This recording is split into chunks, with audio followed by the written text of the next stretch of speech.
Hello student and viewers, welcome to Learners Guide. আমি অভিমন্যু। আর আজকে যে বিষয় নিয়ে আমরা আলোচনা করব সেটা হচ্ছে কাস্টমার রিলেশনশিপ ম্যানেজমেন্ট বা সিআরএম। তো আজকে এই যে টপিকটা, এই টপিকের কোন কোন বিষয়গুলো নিয়ে আমরা আলোচনা করব সেটা সবার আগে দেখি। রিটেল মার্কেটিং এর ক্ষেত্রে সিআরএম একটি অত্যন্ত গুরুত্বপূর্ণ বিষয়, কারণ যে কোনো অর্গানাইজেশনে, রিটেল অর্গানাইজেশন হোক বা যে কোনো অর্গানাইজেশনের উন্নতির মূল স্তম্ভগুলোর মধ্যে কিন্তু একটা হচ্ছে সিআরএম বা কাস্টমার রিলেশনশিপ ম্যানেজমেন্ট। সুতরাং এটা সবাই বুঝতে পারছো তোমরা যে এটা আমরা খুব একটা ইম্পর্টেন্ট বিষয় নিয়ে আমরা পড়াশোনা করতে চলেছি এখন। সুতরাং এটাকে সঠিকভাবে বোঝার জন্য আমি এই চ্যাপ্টারটাকে, সিআরএমটাকে আমি তিনটে আলাদা ভিডিওতে আমি বলবো, যাতে তোমাদের বুঝতে সুবিধা হয়। কারণ সবকিছু যদি একটা ভিডিওর মধ্যে হয় তোমাদের বুঝতে অসুবিধা হবে, তাই আলাদা আলাদা করে আমি তিনটে ভিডিওতে আমি এটা করবো। তো আমরা ফার্স্ট ভিডিও যেটা আজকে, তো আজকে ফার্স্টে আমরা কি দেখবো, হোয়াট ইজ সিআরএম, সিআরএম জিনিসটা কি, এর কি কি ফ্যাক্টরস আছে, factors of CRM, difference between relationship marketing আর ট্রানজাকশনাল মার্কেটিং, এই দুটো ধরনের মার্কেটিংটা কি জিনিস সেটা দেখতে হবে। আর লাস্ট হচ্ছে অবজেক্টিভস অফ সিআরএম, এর অবজেক্টিভসটা কি। এই কয়টা বিষয়ের উপর কিন্তু আজকে ভিডিওটা হচ্ছে। What is customer relationship management? তো কাস্টমার রিলেশনশিপ ম্যানেজমেন্টটা কি? CRM is a business strategy, process, culture and technology. এর চারখানা জিনিস আছে। কি কি আছে? CRM টা কি হচ্ছে? কাস্টমার রিলেশনশিপ ম্যানেজমেন্ট হচ্ছে স্ট্র্যাটেজি, প্রসেস, কালচার আর টেকনোলজি, এই চারটে কিন্তু সংমিশ্রণে তৈরি হয়। তো এদের কাজ কি? which collaboratively help to optimize any organization's revenue and increase its shareholder value through understanding the needs of customer। মানে কি বলছে, এদের কাজটা কি হচ্ছে, কাস্টমারের চাহিদা অনুযায়ী এমন ভাবে কাজটা করা, এমন ভাবে সমস্ত কাজগুলোকে অর্গানাইজ করা যাতে কোম্পানির রেভিনিউ অর্থাৎ কোম্পানি আয়টা বৃদ্ধি হয় এবং তার সাথে সাথে শেয়ার হোল্ডার ভ্যালুটাও বাড়তে পারে। আর শেয়ার হোল্ডার জিনিসটা কি, প্রত্যেকটা কোম্পানি কিন্তু অংশীদার থাকে। মানে এমন না যে একটা কোম্পানি একটা লোকের দ্বারাই চলে, অনেকে সেখানে ইনভেস্ট করে, যেটা আমরা শেয়ার মার্কেটে যেমন দেখি অনেকে ইনভেস্ট করছে। তো যারা যে কোম্পানিতে ইনভেস্ট করছে তারা কিন্তু সেই কোম্পানির শেয়ার হোল্ডার। এবার যদি কোম্পানির রেভিনিউ, কোম্পানির আয়, টোটাল আয় যদি বাড়ে, তাহলে প্রত্যেকটা অংশীদারেরও ভ্যালুটা যেটা দিয়েছে সেই ভ্যালুটা বাড়ছে। সেই কথাটাই বলেছে। মানে সিআরএম কি করছে, কাস্টমারের চাহিদা অনুযায়ী এমন ভাবে কাজটা করছে যাতে কোম্পানির টোটাল ভ্যালুও বাড়ছে, কোম্পানি আয়ও বাড়ছে, তার সাথে সাথে শেয়ার হোল্ডারদের ভ্যালুটাও বাড়ছে। Major factors of CRM. তো মেজর দুটো ফ্যাক্টর সিআরএম এর রয়েছে, এক হচ্ছে ম্যাক্রো লেভেল আর একটা হচ্ছে মাইক্রো লেভেল। ম্যাক্রো লেভেলটা কি বলছে, যে এখানে বলছে যে the marketing influence a wide range of area including customer, employee, supply, internal, referral and influencer markets such as the governmental and financial markets। মানে কি হচ্ছে, মার্কেটিংটা একটা বিশাল এরিয়ার উপর প্রভাব বিস্তার করছে। কি কি এরিয়া? যেমন customer, employee, supply, internal, referral, influencer, এই সমস্ত কিছুর উপরেই কিন্তু প্রভাব বিস্তার করছে। যদি একটা সাধারণ উদাহরণ যদি আমরা দিই, কোন একটা ফাইন্যান্সিয়াল কোম্পানি, তার যে মার্কেটিংটা, তার যত ভালো করে মার্কেটিং করবে, সেই মার্কেটিংটা দেখে কিন্তু একজন কাস্টমার সেই প্রোডাক্টটা কিনতে হবে। তার মানে সেই মার্কেটিংটা কাস্টমারটার উপর প্রভাব বিস্তার করলো। এবার কাস্টমারকে টানার জন্য এমপ্লয়িরাও মার্কেটিংটাকে আরো ভালোভাবে তৈরি করবে, মানে এটা সেম এমপ্লয়িদের উপর প্রভাব বিস্তার করছে। এবার যত ভালো মার্কেটিংটা করবে, সে মার্কেটিং এর পরিষেবাটা কতটা ভালো দেবে সেটাও কিন্তু ডিপেন্ড করছে সাপ্লাই এর উপর। মানে প্রোডাক্টে যে আমি সাপ্লাই যেটা করছি তার উপর মার্কেটিং এর প্রভাবটা পড়ছে। সেম অ্যাজ এই মার্কেটিংটা ভালো একটা মার্কেটিং করতে তার বিভিন্ন ইন্টারনাল সিস্টেম, কোম্পানি ইন্টারনাল সিস্টেমেও তার মধ্যে ঢুকছে। বিভিন্ন যে ডিপার্টমেন্ট আছে সেগুলো কোম্পানির তার একটা ভালো মার্কেটিং তৈরি করতে সেই ডিপার্টমেন্টগুলো কাজ করছে, তাদের উপরেও প্রভাব বিস্তার হচ্ছে। এবং সেম একই কাজ করছে রেফারেল এবং ইনফ্লুয়েন্সাররাও।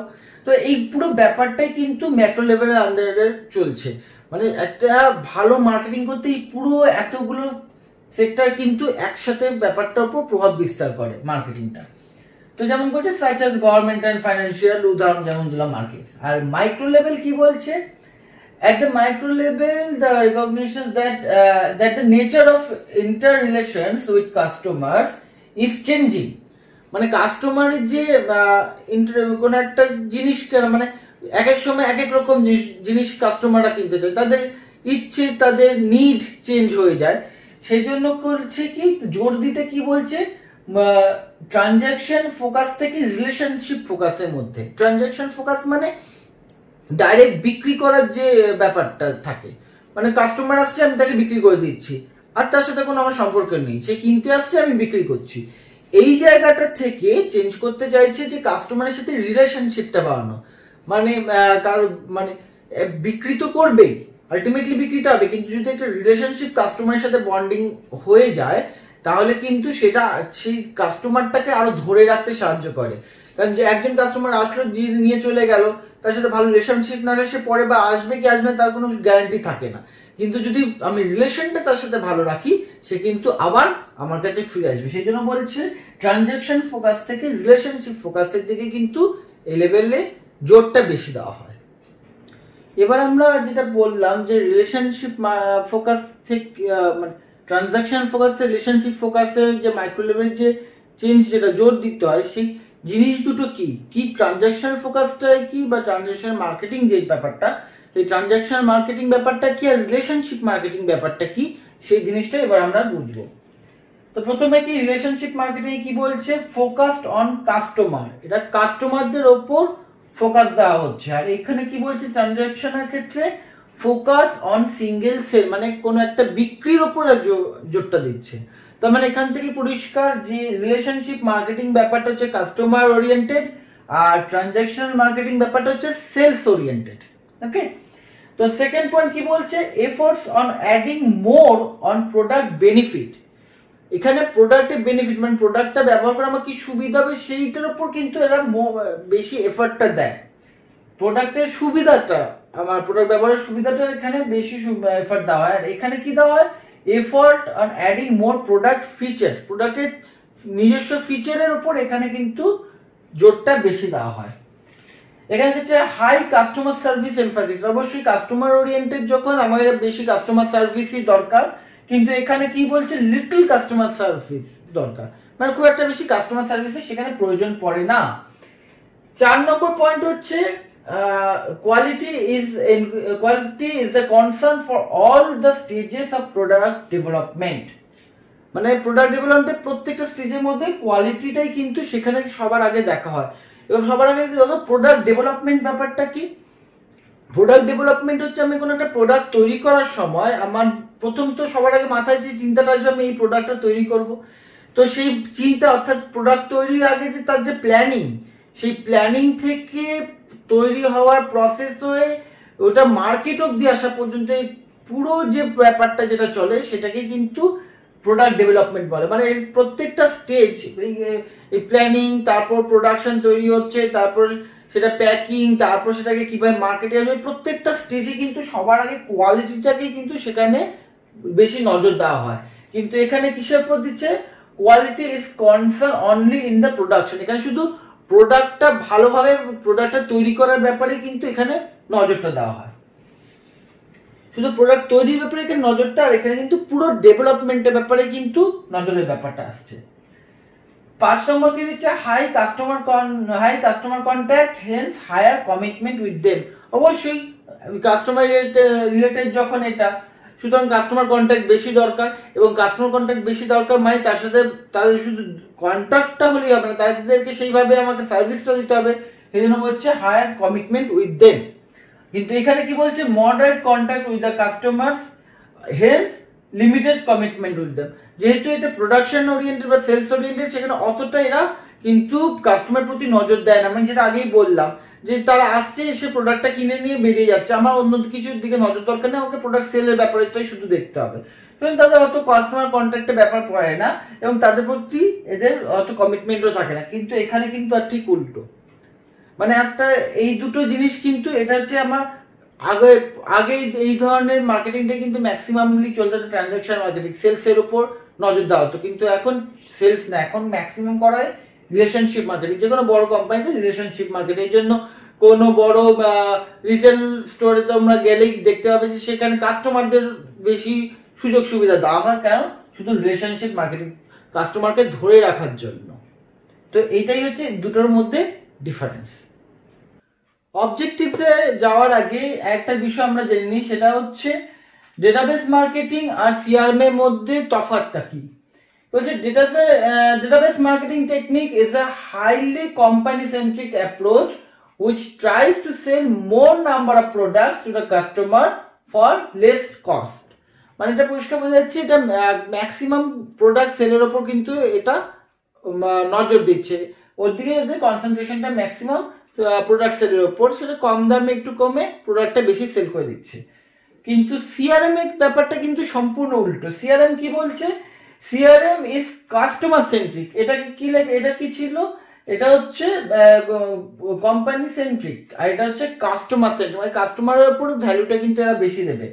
This approach focus on long-term relationship with the customers by providing the customer benefit and values from the customer's point of view rather than based on what the company wants to sell। মানে এরা কাস্টমারের ভ্যালুতে, customer কি চাইছে তার উপরে কিন্তু নজরটা বেশি দিচ্ছে। এর ফলে কি হচ্ছে, কাস্টমারের সাথে একটা লং টার্ম রিলেশন কিন্তু এদের কাছে থেকে যাচ্ছে। আর এর ফলে কি হচ্ছে, মানে তারা এখানে যদি কাস্টমার একবার প্রোডাক্ট কিনে নিয়ে চলে যায়, কিন্তু এখানে কাস্টমার কিন্তু তার কাছে সাস্টেন হয়ে গেল, মানে কন্টিনিউয়াসলি সেই কাস্টমার আসছে, তার কাছে প্রোডাক্ট কিনে যাচ্ছে। মানে কাস্টমারের কোম্পানি কি বিক্রি করতে চাইছে তার থেকে বেশি কাস্টমার কি চাইছে তার উপরে কিন্তু সিআরএম ম্যাক্সিমাম নজরটা দেয়।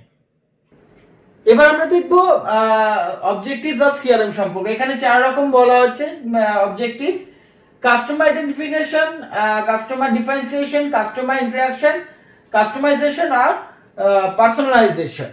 তো প্রথম যেটা হচ্ছে কাস্টমার আইডেন্টিফিকেশন, এখানে তাতে সহজেই বোঝা যাচ্ছে যে আমাকে কাস্টমারকে খুঁজে বার করতে হবে, আইডেন্টিফাই করতে হবে।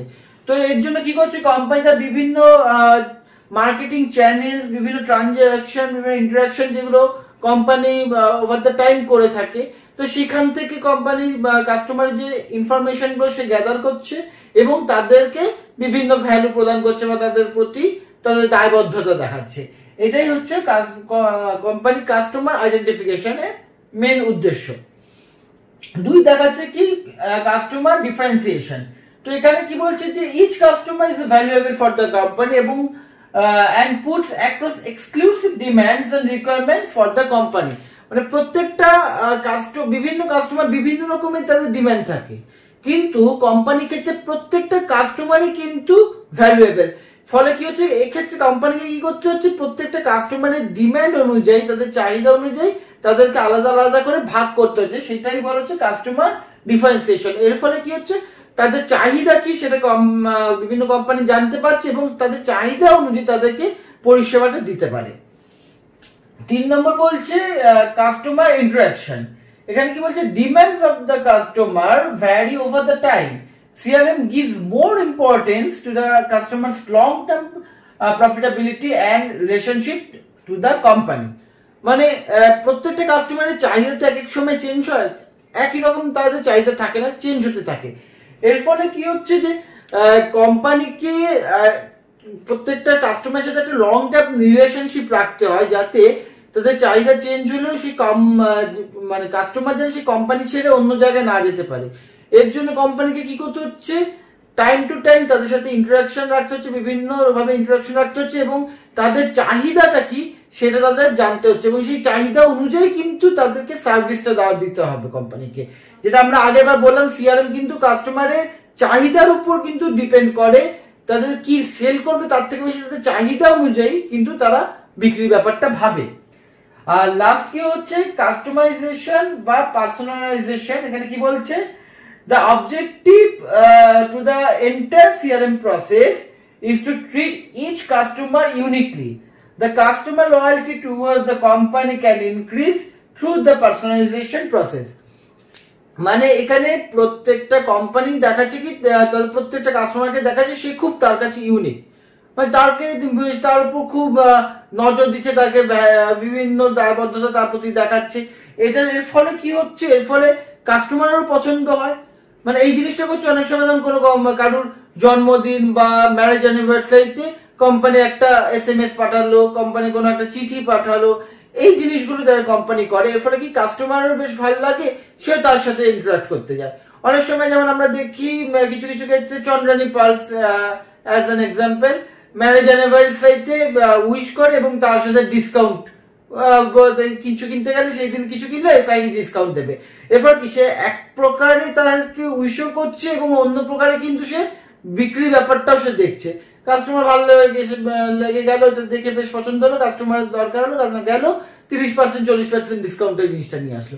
তা এইগুলো হচ্ছে কিন্তু কাস্টমাইজেশন, এটা হচ্ছে কাস্টমাইজেশনের ব্যাপার। আর এটার জন্য সাহায্য করে কোম্পানির যে আইটি ডিপার্টমেন্ট আছে সে কিন্তু সাহায্য করে, যেটা আমরা এর আগে পড়েছিলাম যে ইন্টারনাল যে মার্কেটের যে ব্যাপারটা বলবে, ইন্টারনাল সিস্টেম, যেটা ইন্টারনাল কোম্পানি ইন্টারনাল যে ডিপার্টমেন্ট যেগুলো সিআরএম এর জন্য যে মার্কেটিং এর যে ভ্যালুটা বাড়ানোর জন্য যেটা থাকে। তো এইগুলো হচ্ছে অবজেক্টিভ সিআরএম এর মেন। আজকে আমরা এই কয়টা জিনিস জানলাম। এর পরবর্তী ভিডিওতে আরো অনেক ব্যাপার সিআরএম এর সম্পর্কে জানবো, কারণ এই ভিডিও এমনিতেই বড় হয়ে গেছে, এতগুলো জিনিস পড়েছে, আরো অনেক জিনিস বাকি সিআরএম সম্পর্কে। তো আজ এ পর্যন্ত থাক, পরবর্তী ভিডিওতে সিআরএম সম্পর্কে আরো অনেক বিষয় আলোচনা আমরা করব।